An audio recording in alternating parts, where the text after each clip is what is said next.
Eh bien, le Labour semble clairement prêt à continuer avec la folie absolue que nous avons vue sous les conservateurs.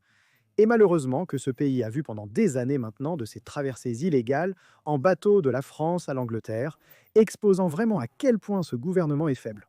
J'ai écrit à ce sujet aujourd'hui sur eva.news, ma newsletter Substack. Consultez le lien ci-dessous pour lire l'article d'aujourd'hui gratuitement. Mais il est absolument clair maintenant que Keir Starmer, comme avec divers premiers ministres conservateurs, n'est tout simplement pas prêt à faire ce qu'il faut pour arrêter cette folie. Et comme vous le voyez, le gouvernement et des personnes comme la chancelière Rachel Reeves frappent les travailleurs, frappent les entreprises.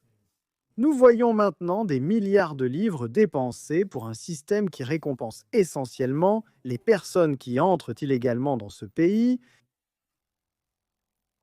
Et donc hier, nous avons appris que plus de 700 personnes sur 12 bateaux ont été amenées à Douvres. C'est le nombre quotidien le plus élevé jusqu'à présent cette année.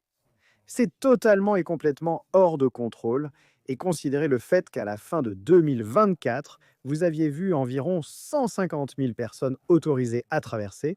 Nous en sommes maintenant à près de 9 000 en plus cette année seulement, en hausse de 40% par rapport à l'année dernière. Et bien sûr, vous avez eu cette pathétique décision conservatrice, le dernier gouvernement conservateur acceptant une reddition de 500 millions de livres au lieu de quitter la Cour européenne des droits de l'homme. Il semble maintenant que le gouvernement veuille faire cet échange avec la France où il renvoie en bois quelqu'un et nous prenons quelqu'un de la France à la place. Évidemment, rien de cela ne fera réellement une différence pour stopper cette démence.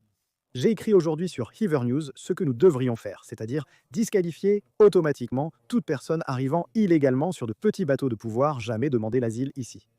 Les bateaux devraient être ramenés en France. Nous devrions en fait exiger que les Français nous paient si nous devons commencer à faire leur travail pour eux et ramener les bateaux en France. Et en effet, s'ils veulent te jouer dur, eh bien, nous commencerons simplement à révoquer les licences de pêche françaises. Mais fondamentalement, bien sûr, nous devons quitter la Cour européenne des droits de l'homme.